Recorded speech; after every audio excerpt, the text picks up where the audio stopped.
For me, there were quite a few things that really stuck out to me as problems or things that were not done well. You mentioned the Mm, scene with the smugglers. Yeah, that one I thought felt a little bit out of place. I felt yes. like the design for that beast thing, they sort of built it up, and then I didn't think it really was as good as they were trying to make it be. Yeah. And it also was a little bit unnecessary. Like it didn't move the plot forward. No. It gave a little bit of a bonding moment for some of the characters, but it is sort of like the prequel in the sense where like, oh, you have an action piece, but you actually Yeah. could have cut it out and the movie still would have made sense. They could have just used some of those interesting human characters in the cantina type scene coming to get Solo there, and it would have been, much more effective, I think.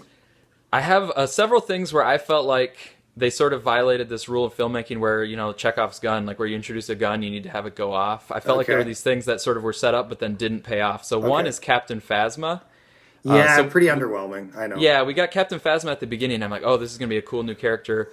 And then I think she didn't even appear for like an hour and 15 minutes or like some long stretch. I've only seen it once. See, that But to me she is, had nothing to do. And yeah. then at the end, we have Finn and her, and then Finn just runs into her, takes her hostage, and she just like lowers the shield. I'm like, okay. Yeah, that to me is one of those cases where the trailer, because there was a cool shot of her in the trailer in slow mo, and we knew that she was from Game of Thrones and she was a good actress and stuff. Where the trailer and then actually knowing who this is supposed to be and hearing her excited about it may have made it seem more than it should be. Because if no one knew who she was and it was just kind of this stormtrooper commander and there wasn't much hype about it, I think I wouldn't have felt kind of let down by what we saw from her. Yeah, I mean, for me, it Yeah. was just like they clearly purposefully introduced her at the beginning, and then I feel like they had nothing for her to do in the middle of the movie at all. And Hmm. then at the end, she was very underwhelming, like that it was so easy for them to take down the shields. Yeah, So it's like kind that of whole just yeah. I mean, like something where I guess it's a small piece of the movie, and I didn't really feel let down by it. But definitely, they could have done something more for sure. right. I mean, even if Yeah. we saw her get her helmet taken off before they took her capture, and a little more interaction or something Yeah, like that. something. Give her something to do in the middle. I don't know. Maybe We she'll be already back. mentioned. Yeah, it could be. I don't know why, but if they give her something to do. The Knights of Ren, we already mentioned. Like, Yes, I thought that could have done something, but it's just waiting for the next movie, I guess. looks like it. Yeah. Yeah. So, Supreme Leader Snoke. So, like, I feel like okay, we got introduced to him, but we didn't really get any great stuff from him. I feel like again, this is something where people are going to say like, well, in the next movie, Snoke is going to be really important. I'm like, okay, but you got to give us some stuff in this movie too. Yeah, there's a couple things about that for me. It's not a letdown because to me it's just a string puller in the background, where it feels a little bit Lord of the Rings. A couple people said that, and also because he's in hologram form the whole time. The cool thing about it to me is that maybe he's actually not this giant being, and it's just some wrinkly old dude, a la the Emperor. What I'm interested to see is if they do something different than that because we've already seen that, and if this guy is someone who is at one point he says in the movie, I can show Ren some more training or the next part of his training. Right. He must be quite a badass in some way. So I'm not saying looking forward to the next one to kind of make it better, but we didn't see tons of him to really know what's the whole story there. Right. Which is But kind of my point. Yeah. yeah, it's just kind of like a little bit. If it was he was actually in the room and a big giant creature, I don't know if I would have dug that as much. But being a hologram, kind of a la the Emperor, even in Episode One, I'll kind of wait and see. Yeah. I think you're right. It is a wait and see, and there is precedence for that of having the Emperor in Empire Strikes Back be very small, and then he becomes Yes. bigger in the last one. But again, Yeah. it's like you can only have. I think you only have so many free cards where you can say like it'll be important in the next movie. It'll be important in the next movie. Like Well, I know what you're I'll give saying, you a few yeah. of those, but not everything. I Because really, think- yeah, we don't know where he is. We don't know what Totally. size he actually is. Yeah. My wife also predicted, like you did, or is wondering if he's actually a lot smaller than he looks. Which would be kind of a cool twist. See, for Where me, was he? Yeah, was he around with Palpatine? Yeah. Like, was there another Sith? How did he come into control? Like, all these questions Yeah. were not answered here. Like, it didn't really come to anything here in Well, this movie. at least he wasn't just a clone of Emperor, because there was a good comic about that years ago, and I'm glad they've kind of cut their ties with that stuff. Yeah. But just as a defense with a couple of these things, I felt the whole movie really has that family vibe, and putting a twist on it now with the Han Solo family, a lot of stuff instead of the Skywalker family. I feel like they went through some of these scenes with Snoke and Phasma and stuff quickly to get us back to what was really important in the story. So maybe that's perhaps why he kind of did some of these scenes short and kind of little snippets and got us back to the main meat of the story. Yeah. Okay, so then let's go to the problems I had with the main meat of the story. Sounds good. So one rule of filmmaking is you're supposed to show, not tell. And there were several things where I felt like they would put in a line of dialogue, but I felt like it would have been more effective to show something. So one of those was the Republic.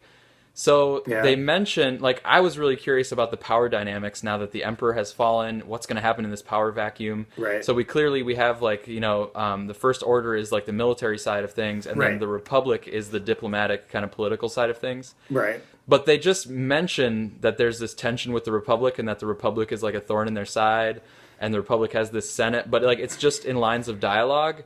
We didn't Yes. see anything. We didn't get any kind of visual connection to the Republic until they were being blown up.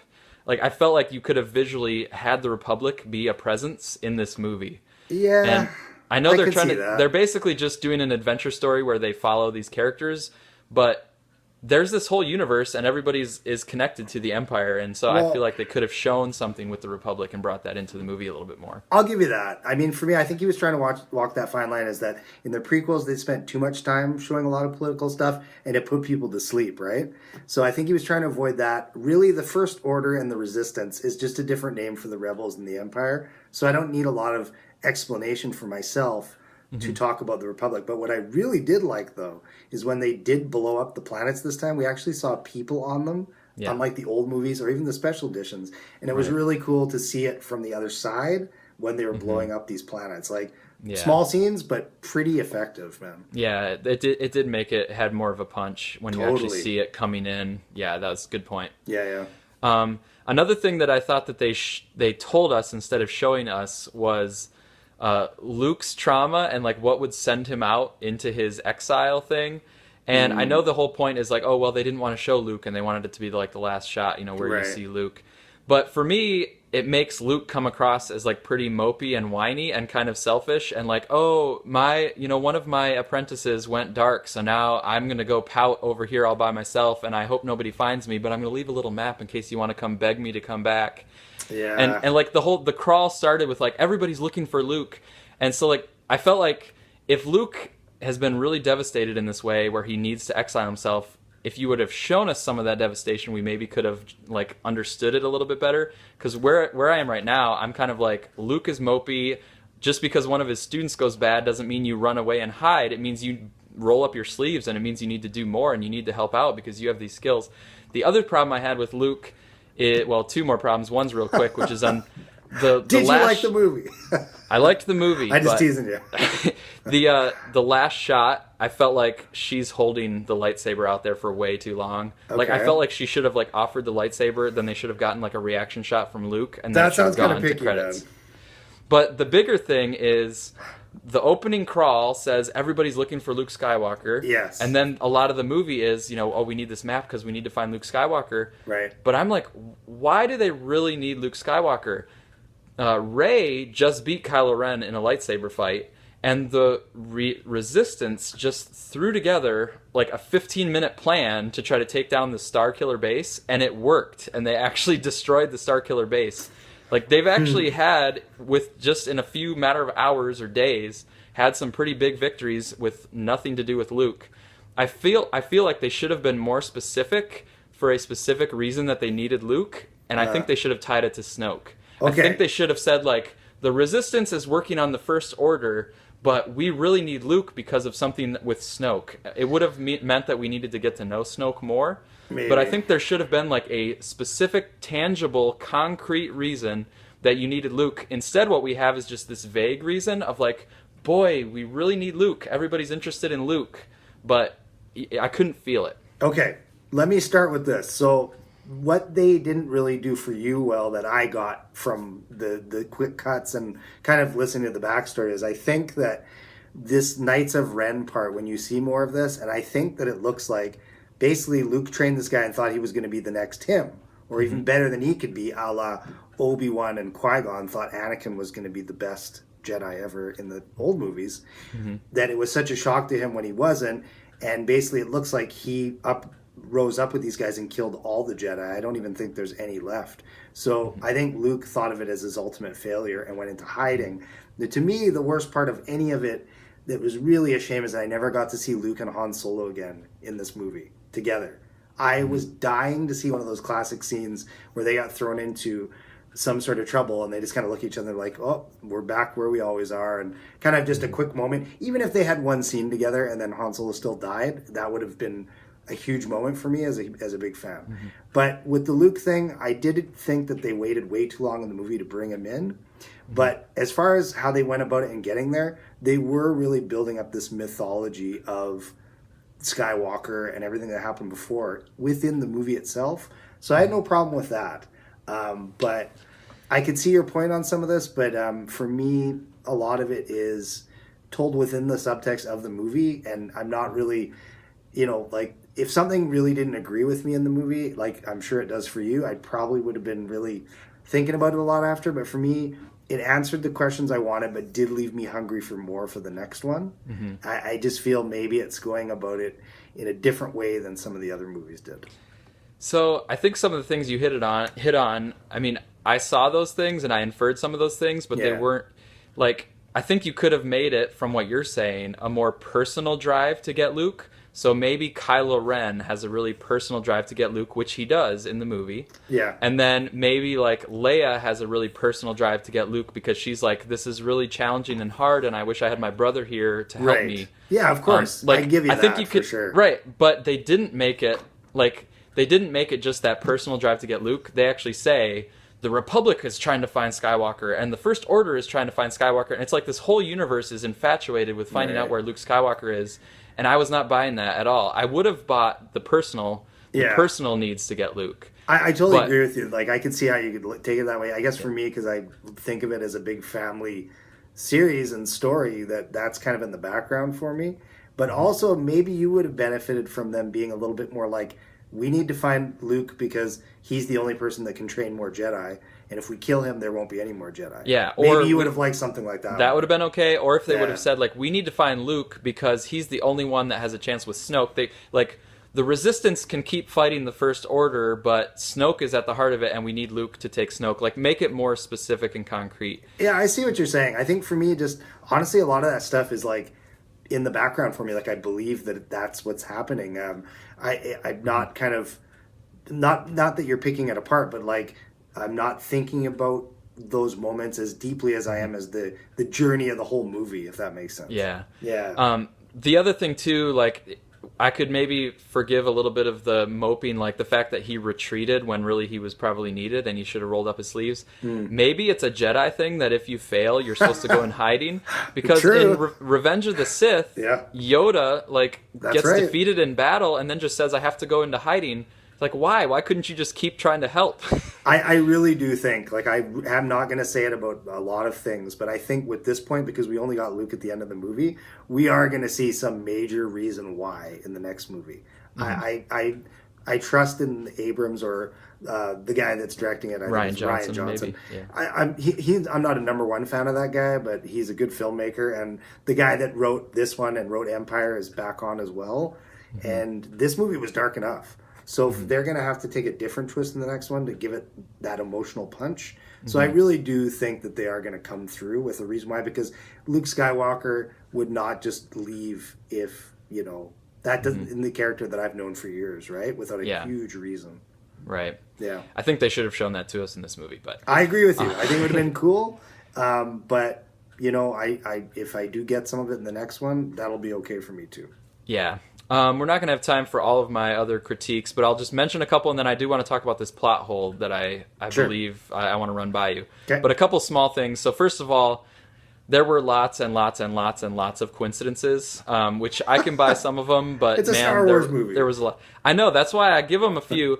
But also, they didn't really learn from some of the critiques of the original series. Like, people critique the Death Star. It's so big. And, like, if the Death Star is so big, how do people end up right next to each other within walking distance? They did the same thing here with Starkiller Base, which is even bigger. And yet they go and are able to, within walking distance, like, oh, there's Rey right there.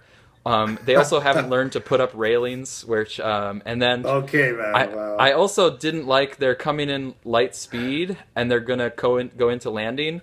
I'm okay, actually, with them coming in light speed and then going right down to the ground level to avoid detection. But the way they came out of light speed was Han Solo said, now.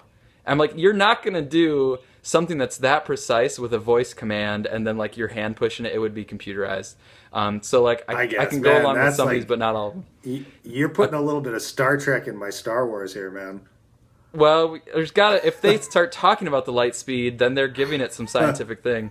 A couple things though that I think you might have agreed with is when they had the Nazi scene.